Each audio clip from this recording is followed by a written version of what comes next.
guys, welcome back to the Hide. We're back out on the review bench for another rifle review. Finally got another rifle out here to take a look at.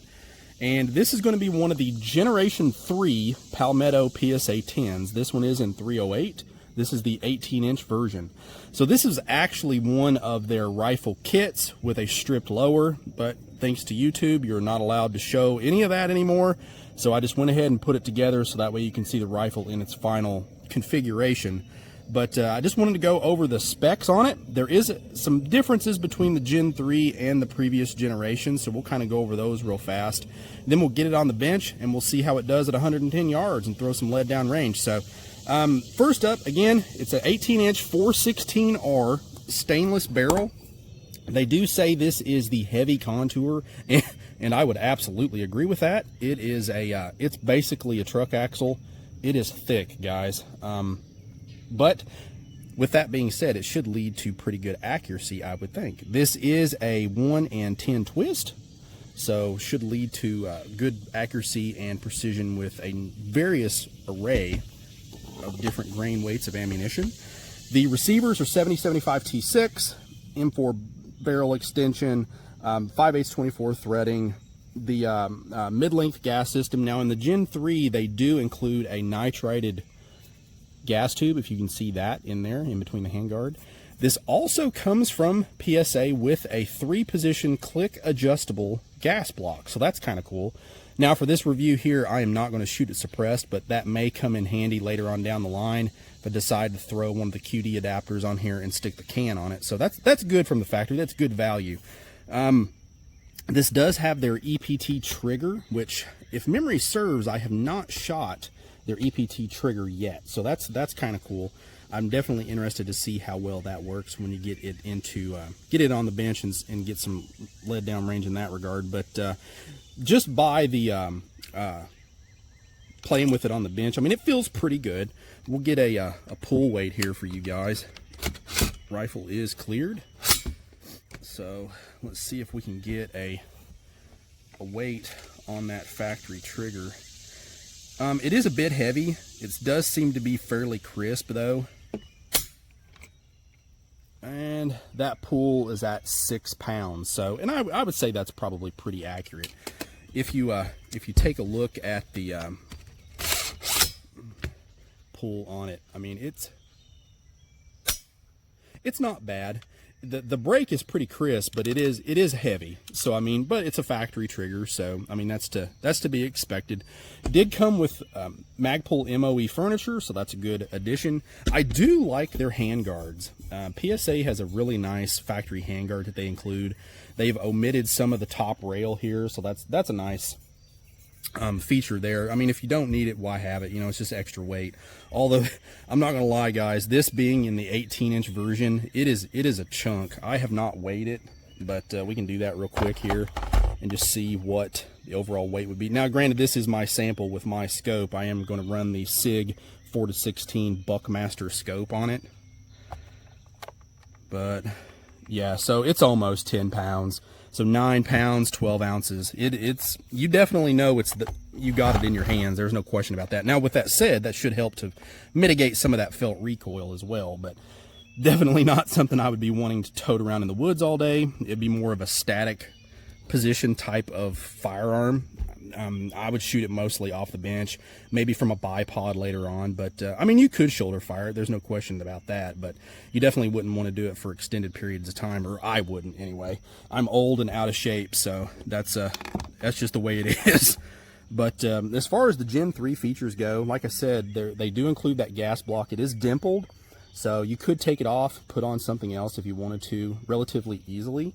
They include a 70-75 T6 charging handle. I've never had a problem with any of the other ones that they included, but I guess it's an upgrade, so we'll take that. The nitrated gas tube, and they claim on their website that the barrel nut properly torqued to military spec. So I don't really know. So in the previous generations, they didn't properly torque them. I mean, I don't understand really what that means, or they torqued them to some other specification. So don't really understand that as being a benefit. I mean, I guess it would be if they didn't do it before, but that's kind of, I don't know. That just seems really, really weird to me. But nonetheless, and probably one of the biggest additions. Like I said, I really like these handguards, and if you look closely here above my thumb, you can see the anti-rotation tabs. So that's a really good feature there as well. Really locks that handguard in, and you don't have to worry about any movement. So I like that. I like that a lot. Comes standard with just an A2 bird cage. Wouldn't expect anything really other than that, but I'm going to shoot 4 different loads. So I got some Hornady match, 168 grain ELD. We got just some standard 308, 150 grain PowerPoint Winchester. So I got a couple of hunting loads for you hunters. Here's some Hornady Black 168 grain AMAX. And we got some of my personal favorite, the 150 grain jacketed soft point Blue Box Federal. This is probably, honestly guys, my most favorite factory 308 load. It's relatively cheap, and it's stupid accurate for what it is. So I will also say that they do include a ridiculously long hex wrench to adjust that gas block. So you can see here, you can take your ginormous hex key and put it down in the front of the handguard here, and it allows you to adjust it for what you might need to custom tailor your gas for. So, and they include a instruction setting card, and it lets you know which ones it come with and which ones it's been calibrated for from the factory.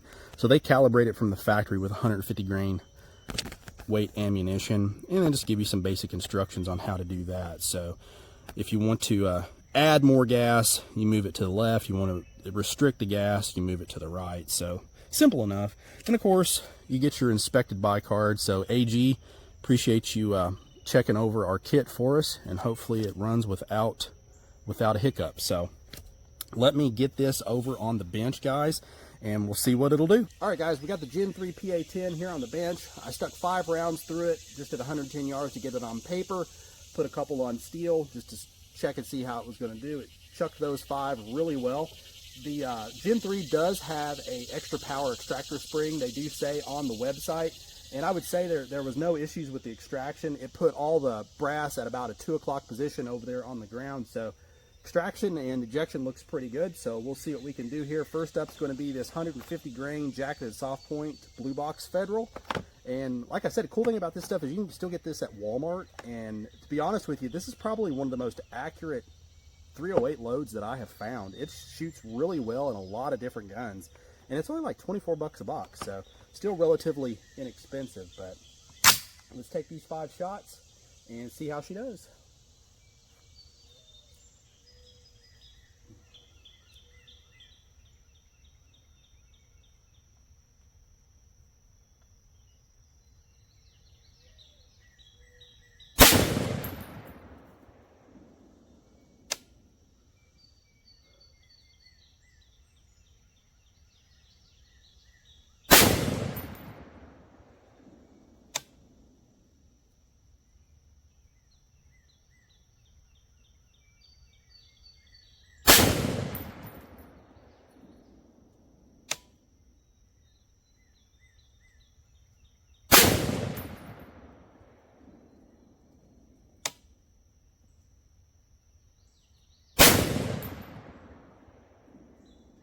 All right, so not overly impressive, but not too bad either. Again, that is just a hunting load, so it still put them in about a, I'd say just looking through here at the scope, probably about a 3-inch group maybe. So we'll definitely take a look at the target after we get done. I'm going to let the barrel cool for a few minutes, and then we'll load up 5 of these 168 grain ELD match Hornadys, guys. All right, guys, we got our next 5 loaded up here. This is the 168 grain ELD match from Hornady. This stuff's pretty good. I've tried to find some Federal Gold Medal match, but no one around me ever has it. But they did have this stuff, so anxious to see what it'll do in here. This stuff is not cheap, I'm not gonna lie, guys. So hopefully it lives up to the price anyway.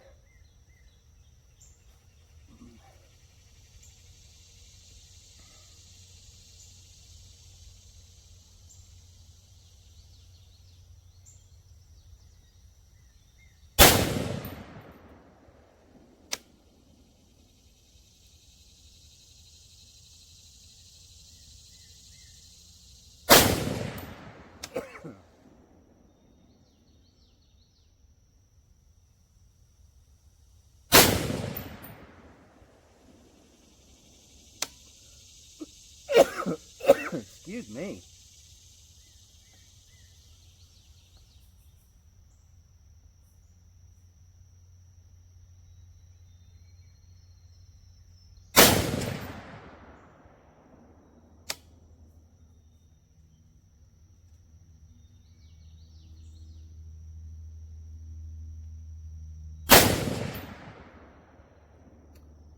All right, doesn't look too terribly bad there just by looking in the scope. So, but shootability of the rifle, it seems really good. I'm not gonna lie, you definitely know you shot it. It is a 308. The MOE stock, maybe honestly not the best stock for shooting off of the bench, but it does work. It come with the kit. It's definitely serviceable. I do like the CTR a little bit better, so you can lock it down, but overall not too bad so far. But let's try 5 rounds of this 308 Winchester here, this 150 grain PowerPoint stuff after the barrel cools, and we'll see how it does. All right, guys, we got the next 5 loaded up. So this is just that bare bones PowerPoint stuff from Winchester you can find at Walmart also. It's relatively inexpensive. It's not too bad. But this would be a great hunting load, much like the Federal Jacketed Soft Point, that Power Shock load. So we'll see what it'll do here at 110.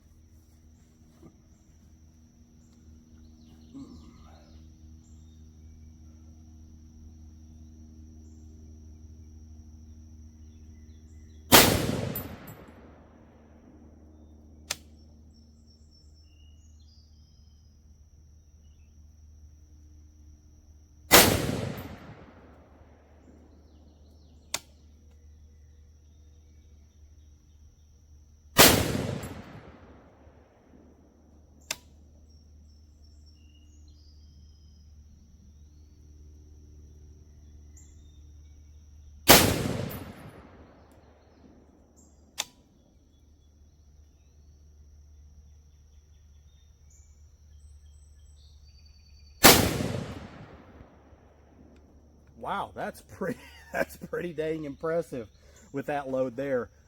I've shot a lot of this stuff over the years, and I mean, it's all right for hunting, but it's by no means a precision load. That's wow, that's really good for that load there. So let's let the barrel cool down for a couple of minutes here, and then we'll try our final. All right, guys, so we got our last load here. This is the Hornady Black. This is the 168 grain AMAX. So we'll try 5 of these for our last group here and see what happens.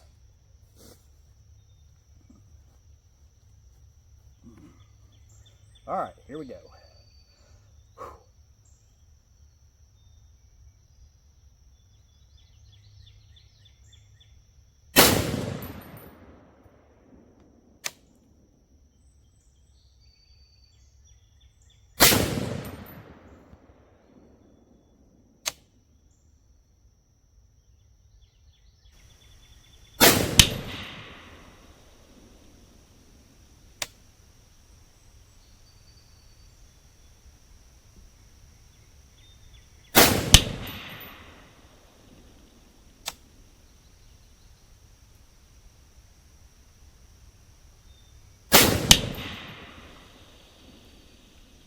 All right, so doesn't look too terrible. Let me run down, guys. I'm going to grab the target. We'll bring it back up here on the bench, and we'll get some final thoughts on the rifle. All right, guys, I went down, snagged our target here, so let's go over each individual load here. We'll take a look at the groups and see how we did. So this first one was with the Blue Box Federal. This is the Power Shock 150 grain jacketed soft point. So we're looking at about 3 1/4 inches there. Not great, but definitely minute of deer, no question about that. The next one up was this Hornady Match, definitely by far our best one. So this is that 168 grain stuff, the ELD. And now, of course, if I could shoot a rifle, you know, that right there could have easily been here, but I know I pulled the crap out of that one trying to get a feel for that trigger. So I'm going to let that be my excuse. So I do get 1 mulligan per video, and I'm using it on that one, guys. So just have to bear with me. But with that one, you're looking at a 2-inch group. Without it, you're looking at well under an inch, probably 0.9 if I got the calipers out. So I would say that's absolutely phenomenal. So you're taking a factory rifle with factory ammunition, something you don't have to sit behind a press for, and able to get that out right out of the box. I have done nothing to this rifle. As you can see, each one of the rounds fired perfectly, each one ejected. It picked up a new round properly. There was nothing out of the way as far as reliability. Now, granted, this is only the first, 30 rounds, 25 rounds, but nonetheless, that usually gives you an idea of what the rifle's going to do later on. If you can get through. Now, after this thing breaks in, I fully expect it to do even better. So the gas block I did not touch out of the box. It's still on the factory setting, so it worked good. I will say that it does feel like there's a little bit of overgassing, because I mean it thumps. So I may turn it down one notch and recheck the reliability again. But probably the most surprising group out of all of them was this Winchester PowerPoint. This stuff usually sucks. I'm not going to lie. I've not really found it to shoot well in many different things, but that is about an 1.25 inch group, maybe inch and a quarter group out of this stuff at 110 yards. I will take that any day of the week. And then this one here, that Hornady Black, so this is that 168 grain AMAX stuff. That one didn't do so hot, so about an 1.5 inches there. Let's see, inch there. Yeah, so about an 1.5 inches, 1.75 inch group. So not terribly bad, but I would expect it a little bit more out of this. So overall thoughts on the rifle. One, I like it. It works. So you pull the trigger, a round goes down range, it ejects, and it picks you a new one up. That's the first thing. So the rifle actually functions. Secondly, it makes hits. As you can see, I mean, accuracy, I would consider this, for the price point of this gun, to be phenomenal. So I am super stoked with that. Thirdly, I don't like the trigger. I think honestly this stuff could be tightened up maybe even more with a better trigger. The trigger that comes in it it's really heavy. It really did not feel that heavy on the review bench, but once I got it here shooting, the take up is not too bad. But once you hit where the take up stops and you start to try and break the trigger, it's really long. And the 6 pound weight, you can definitely tell. So I think a trigger would probably help that. May end up getting a different stock. Like I said, the MOE stock, it's fine for carbines and things like that, but I don't really see this as being a battle type rifle or a carbine or anything like that. Being an 18-inch gun, guys, it's huge. It's a chunk. So I may end up getting a rifle stock and putting on it at some point, just to be able to give a little bit more purchase and take some of that wiggle out of the back that you get with the MOE stock. The scope, it did fine. Would like a little bit more power, but the 16 power, this little SIG Buckmaster scope is great. If you've not seen these are awesome. 30mm tube, 4 to 16 power. It does have a generic BDC reticle in it for under $200, so definitely like that. I'll probably end up taking the A2 birdcage off of it and sticking a QD mount on it just to shoot it suppressed and see how reliable it is that way. I venture to say it'll do just fine with that adjustable gas block, so I'm really interested in that. Didn't have any issues with the magazine. Overall, I'm pretty happy, guys. You know, maybe a better trigger and a better stock, and we're good to go. But also, one other thing I wanted to point out, I'm not really fond of stainless steel barrels. That's just me. I mean, they're cool, don't get me wrong, but I'm just really not a fan of them. So this may get painted. And I know I've had a bunch of comments on my camo stuff here on the hide.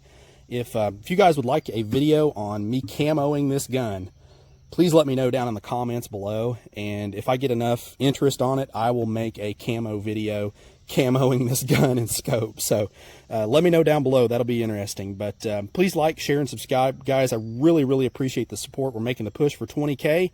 We're getting there. It's getting a little slow, but I know with your all's help, we can definitely do it. And as always, shoot straight. Later.